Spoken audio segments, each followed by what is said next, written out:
সকাল অথবা বিকালের নাস্তায় কিংবা বাচ্চাদের টিফিনে একেবারেই নরম তুলতুলে এই হেলদি রেসিপিটা কে না চায়। আর যদি হয় সেটা শুধুমাত্র ডিম এবং আটা দিয়ে, তাহলে কেমন হয়? হ্যালো এভরিওয়ান, আসসালামু আলাইকুম। আমি সুমাইয়া সম্পাস আই ফুড চ্যানেলে আপনাদের সবাইকে ওয়েলকাম। আজ আমি আপনাদের সাথে শেয়ার করব আটা এবং ডিম দিয়ে মজাদার হেলদি অ্যান্ড টেস্টি ব্রেকফাস্ট রেসিপিটা বানানোর জন্য এখানে আমি নিয়েছি কিছুটা ধনিয়া পাতা। আর সেই ধনিয়া পাতাটা খুব ভালোভাবে ধুয়ে পরিষ্কার করে নিলাম।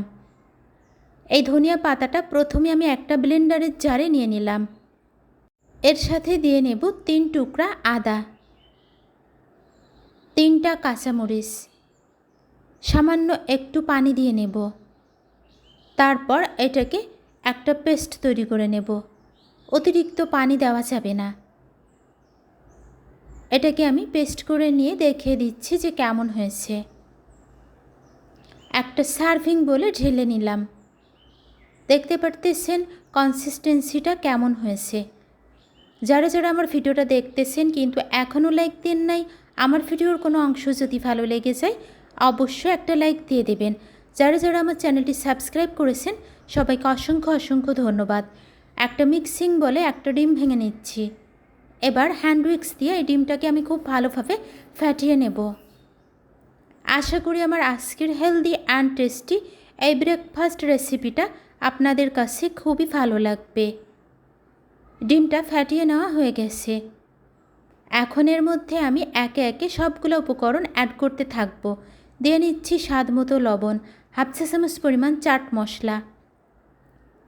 লবণ এবং চাট মশলাটা আমি হ্যান্ড উইক্স দিয়ে খুব ভালোভাবে মিশিয়ে নিলাম।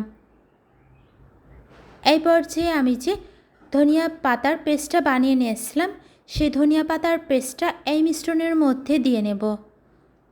আর এই মিশ্রণের মধ্যে দিয়ে আমি খুব ভালোভাবে এটাকে মেশাতে থাকব। খুব সুন্দরভাবে যখন এটা থেকে বাবলস উঠতে শুরু করবে তখনই বুঝতে হবে যে এটা মেশানো হয়ে গেছে। এই পর্যায়ে দিয়ে নিচ্ছি 1 চিমটি পরিমাণ বেকিং পাউডার। বেকিং পাউডারটাও খুব ভালোভাবে মিশিয়ে নিলাম। এখন 1 কাপ পরিমাণ গমের ফ্রেশ আটা দিয়ে নেব। এই রেসিপিটা কিন্তু গমের ফ্রেশ আটা দিয়ে বানালেই একেবারে নরম তুলতুলে হয়। আটাটাকে খুব ভালোভাবে আমি মিশ্রণের সাথে মেশাতে থাকব।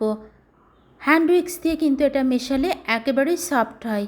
অল্প অল্প করে পানি দিয়ে আমি পারফেক্ট একটা ব্যাটার তৈরি করে নেব। পানিটা একবারে দিলে এই ব্যাটারটা পারফেক্ট হবে না, তাই অল্প অল্প করে পানি দিয়েই আমি এই ব্যাটারটা পারফেক্ট বানিয়ে নিচ্ছি। দেখতে পারতেছেন কতটা সফট দেখাচ্ছে। আর কনসিস্টেন্সিটা কেমন হয়েছে আমি চামচ দিয়ে দেখিয়ে দিচ্ছি। এখন আমি এখানে অ্যাড করব 2 টেবিল চামচ পরিমাণ সয়াবিন তেল। তেলটা দিয়ে তারপর খুব ভালোভাবে ব্যাটারের সাথে মিশিয়ে নেব। আর আমি কিন্তু স্টেপ বাই স্টেপ রেসিপিটা আপনাদের মাঝে শেয়ার করার চেষ্টা করেছি। আশা করি আপনারাও স্টেপ বাই স্টেপ আমার রেসিপিটা দেখবেন। যদি কোনো অংশ স্কিপ করেন তাহলে কিন্তু রেসিপিটা বানাতে আপনি মিস্টেক করে যাবেন। এখানে নিয়েছি 3টা চায়ের কাপ। চায়ের কাপে আমি সামান্য একটু সয়াবিন তেল লাগিয়ে নিচ্ছি যেন এই রেসিপিটা খুব সহজে এই কাপ থেকে উঠে আসে। এবার এই কাপের মধ্যে আমি সমান ভাগে এই ব্যাটারগুলোকে দিয়ে নেব। আর এই কাপটা কিন্তু ভর্তি করে দেওয়া যাবে না, কারণ এই রেসিপিটা তৈরি হয়ে গেলে এটা অনেক বেশি ফুলে উঠবে। যদি আমি পুরোপুরি কাপটা ভর্তি করে দিই তাহলে কিন্তু এটা আর ফুলে উঠতে পারবে না। একেবারে সমান ভাগে আমি এই কাপে ব্যাটারটা দিয়ে নিলাম।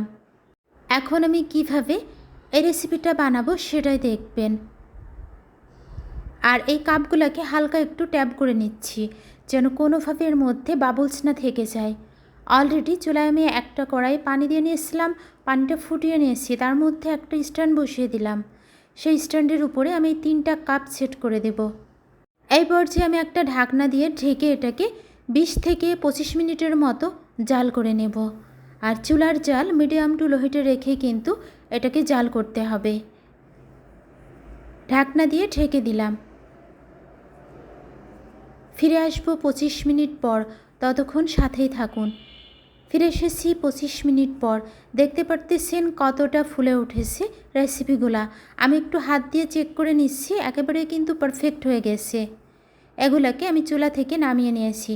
যখন হালকা একটু গরম আছে তখন আমি চামচ দিয়ে চারি সাইড থেকে এভাবে একটু ঘুরিয়ে তারপর রেসিপিগুলোকে উঠিয়ে নেব। কতটা নরম তুলতুলে হয়েছে দেখেই বুঝতে পারতেছেন। কেমন হয়েছে আমার আজকের নাস্তা রেসিপি অবশ্যই কমেন্ট বক্সে জানাবেন। এটা কিন্তু খেতে অনেক বেশি মজাদার হয়েছিল। যারা এতক্ষণ পর্যন্ত আমার রেসিপিটার সাথে ছিলেন সবাইকে অসংখ্য ধন্যবাদ ধৈর্য সহকারে আমার রেসিপিটা দেখার জন্য। সবাই ভালো থাকবেন, সুস্থ থাকবেন। ফিরে আসবো ইনশাল্লাহ বড় নেক্সট কোনো রেসিপি নিয়ে। আসসালামু আলাইকুম, আল্লাহ হাফিজ, থ্যাঙ্কস ফর ওয়াচিং। ভালোবাসা দিয়ে রান্না করুন, আনন্দের সাথে পরিবেশন করুন। Cooking with love, serving happiness.